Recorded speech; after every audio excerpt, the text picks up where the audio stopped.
I like the idea of you jumping to one of your teammates here because you know that they're going toward the basket. So if you jump to them about like when they're over here, you're able to roll, like this is where you roll forward. And when they're trying to score, they're going to score before you actually get in. But you roll there and like this jet that's probably going to sit because like you have to also think about like where certain people on their team are going to want to sit.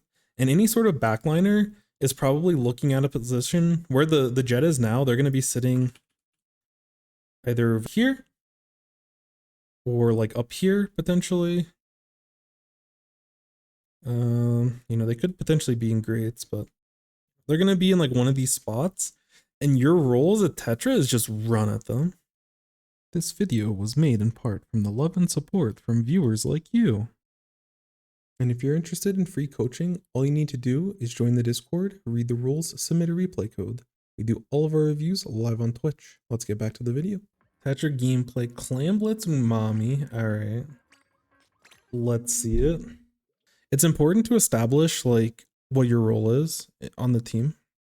A weapon like Tetra is very much like, I said it before, it's like one-dimensional in what it does,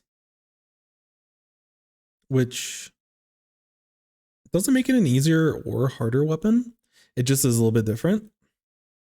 When we look at the comps, like C-Jet is probably the only thing on the enemy team that is potentially scary for the rest of your team. Not that it's like super powerful, but it just outranges everyone. So as like a Tetra, if you can look for opportunities to, and this is like a common Tetra thing, is that you want to like dash onto the back line. And when you look at synergy with the rest of your team, you have a pro that has crab. So like you can play around the crab, but they're not going to get crab that often realistically. And then you have missiles with reflux or with Flingza, which they should get missiles a good amount. The V roller will be able to kind of get into position, and you can help give them space so they can start eating up the short range shooters. I'm assuming most of these are 5 minutes long or pretty close.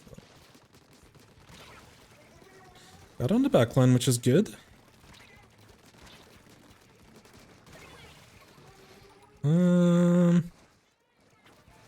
Yeah, so in terms of mechanics with this weapon, I'm not really gonna have a ton to say, truthfully, but there will be little things that I notice that kind of look a little bit off. Spots like this, I'd be careful about like walking and painting like this. Like you want to keep your distance whenever you can.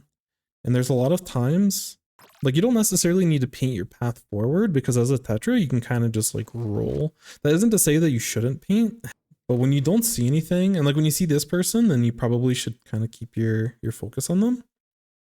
And there's just like moments here where like you're just painting like this, and this person's even watching you to try to get the pick. Better players will hit these shots. And instead of like painting forward, like it's good to paint in certain cases, but you don't really need to paint forward because like if you want to get to that space, you can just kind of roll through. Or at least don't paint forward when there's like an immediate threat on you, you know? This is very risky, so just be mindful. And so in this spot, I'd probably be looking to start crashing into their like snipe area or their dome, whatever you want to consider it, this structure over here, and start taking this space, especially since there is less people. So, you know, if you want to enter in, and this is where like my Tetra mechanics aren't perfect, but you know, if you wanted to enter in with like an auto bomb to get some information, but you may want to slow it down a little bit. You may not want to start just immediately rolling in because you might feed to this brush. You probably want to use the ink and just start scouting out and just seeing if you can avoid the brush or at least take a fight with them where you're out of their range. So it's safe. You don't have to necessarily win it, but it's at least safe.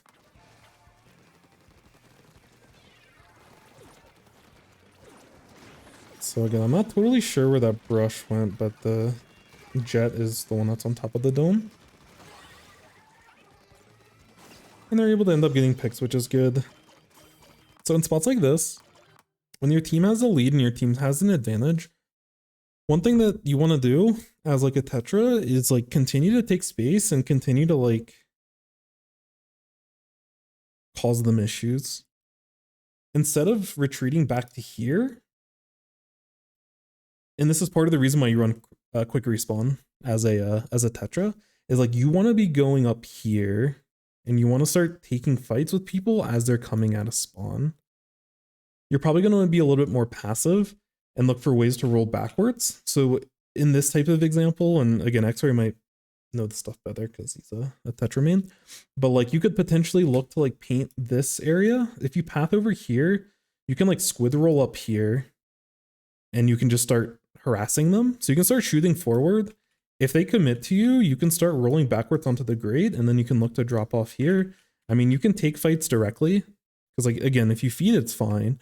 But if you can take fights away from the basket so that your teammates are able to get in scores for free, get more clams and keep that going, then, you know, that's all good. But I would rather see you be a little bit more forward when y'all have this space, because you need to, this is your right basically as a Tetra player, is to keep going forward into the enemy paint. But because they're off, like they're slowly coming off spawn, I think there's a little bit of time for you to like manually paint. Like I said, you can paint over here, focus the left side, or you can use this right side as a way, because you always have the option to roll off of these ledges and still stay alive. But again, you can take fights depending on like what you're trying to fight or whatever. You'll have to choose that accordingly.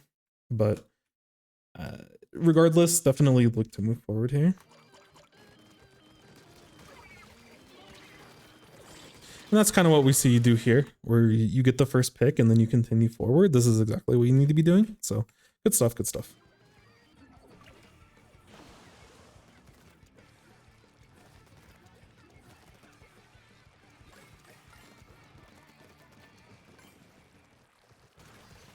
And so depending on scenarios and depending on how you want to play it,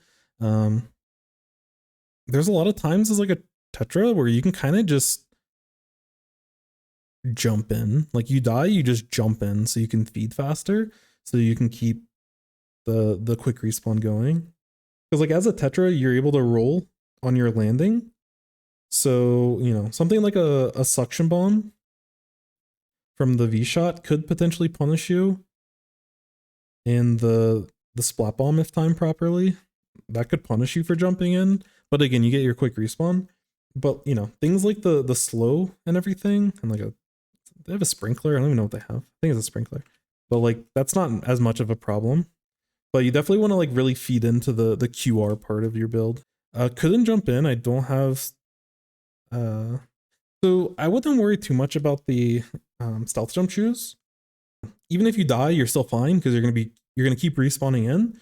But your goal is to try to take space forward, and if you can get trades on these individuals, that helps your team be able to push forward. So just getting constant damage on some of these people will help, especially with, you know, mid-range weapons like the Splat Pro will be able to get some shots from a little bit of a longer range. So if you jump into like a Splat Pro, for example, and you get like 2 or 3 shots onto someone, it's just 1 shot or maybe 2 shots from them, depending on how much damage you do, for them to like clean up what you're doing. Same thing, you have double roller, which do a lot of chip damage. Because that's the whole point of like running QR and everything as a Tetra, is for you to be able to go in, feed, keep going forward. Like over time, you'll get some trades, but it's more important for you to like keep knocking on the door and have that one opportunity for your team to push forward. It's like when you're playing on left earlier, it's like you just kept going in and taking fights, and like obviously you kept winning them and you were out slaying anyways, but you got like y'all got like 2 picks and then you started pushing in, and that's what led to this big push. So part of QR allows you to take very risky plays, like very, very, like even disadvantageous plays for you. Like the thing about running QR weapons, and especially Tetras with the way that they play, is that you can, not even you want to play taking, like you want to try to trade whenever possible, but you'll see good Tetra players with like, you know, 12, 15, depending on how long of the game, maybe 20 deaths, because they're constantly knocking on the door. But you do want to be a little bit smart, like the way that you roll and everything and your mechanics in fights. There's definitely a lot of ways to refine it, but it's hard to refine if you don't constantly put yourself in those situations. even if they know where you are, they're still gonna have a hard time splatting you if they see you jumping in.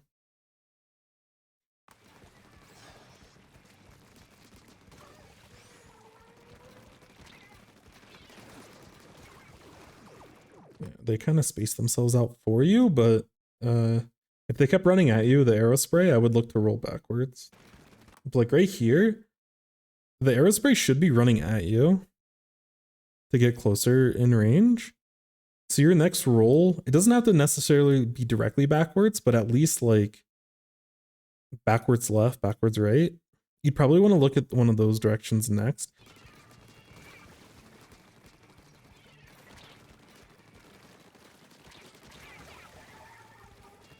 You know, pushing into them, perfect. I really like that pick. And I like changing on to the brush. Like this is all perfect.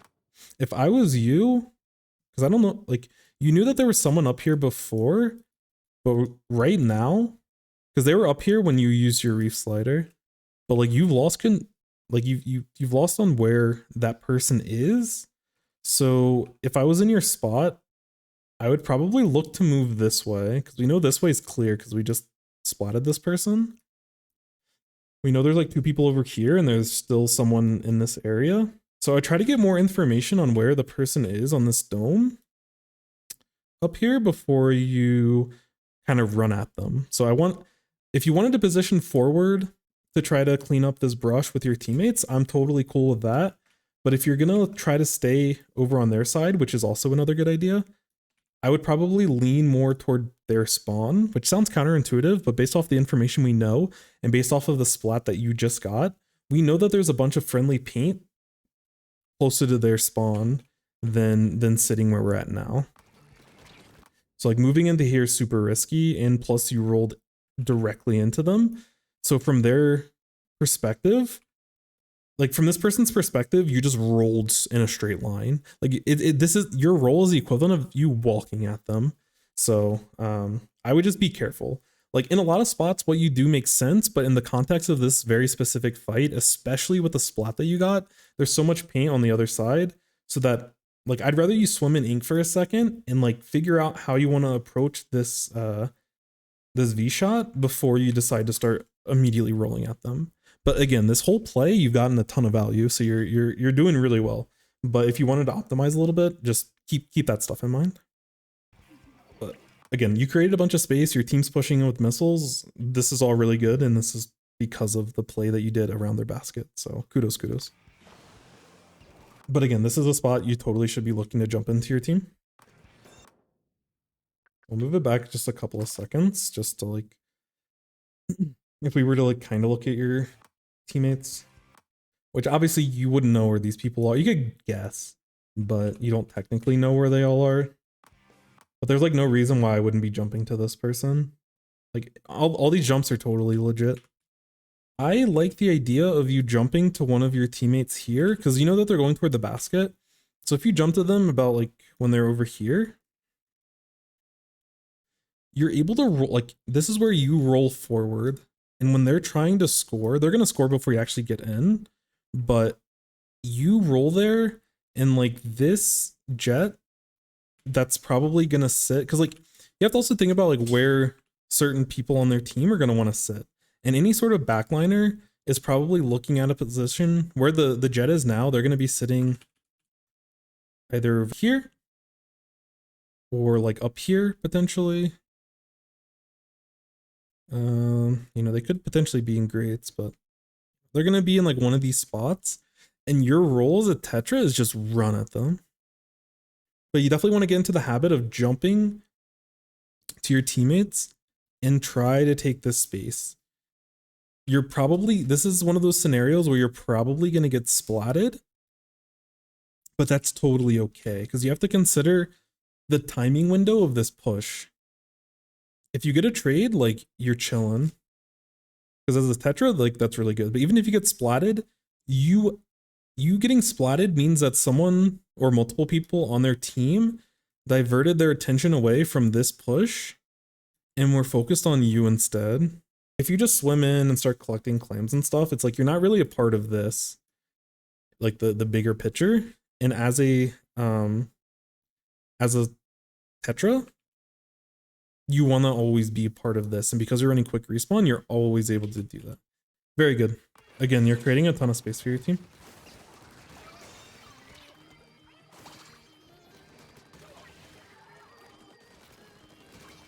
Yep, this is all good. I wish I could have switched to courage after I saw the big man image, like the art that they did. With big man flexing. It was so cute. Nice. That was good strafing there.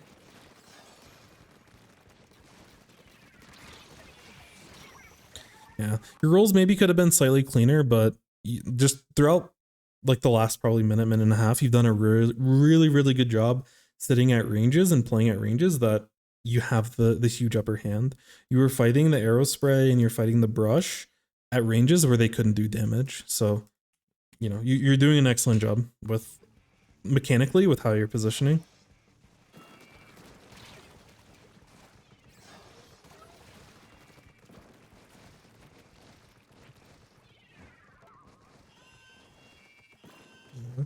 I don't know if you should be the one hiding here, but I can understand with kind of how the game's at.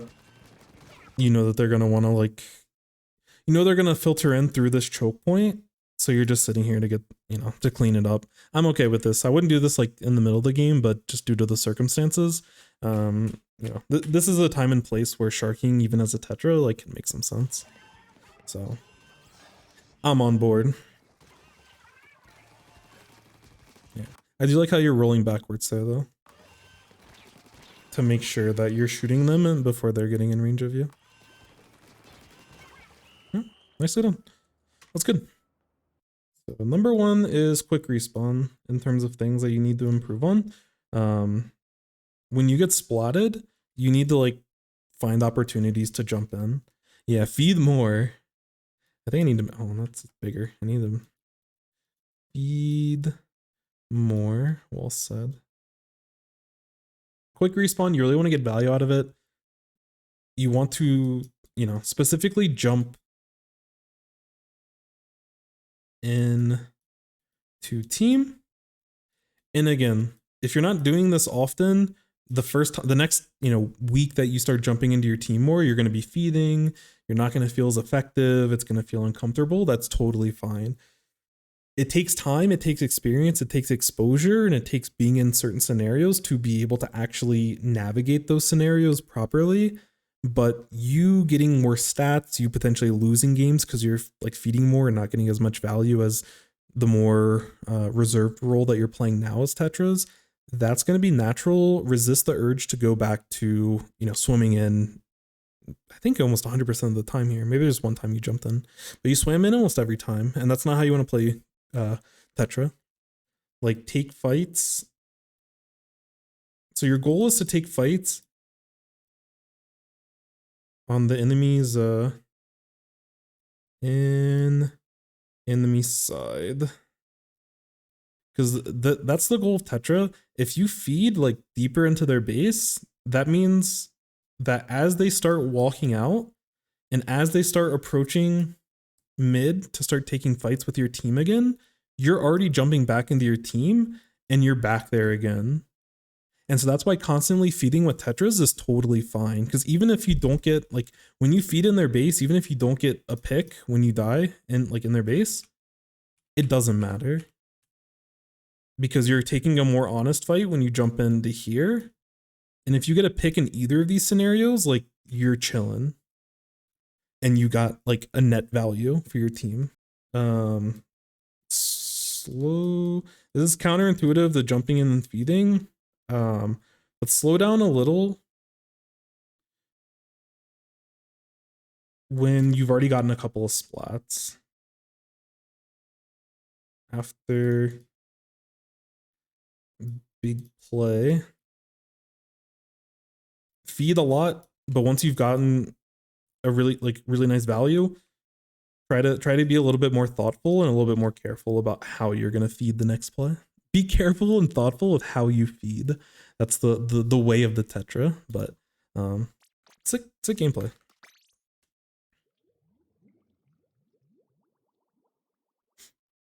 I appreciate you sharing. Yes. Thoughtful feeding. That needs to be a title. A thoughtful feeder. Illegitimately distract and feed tactically, yeah.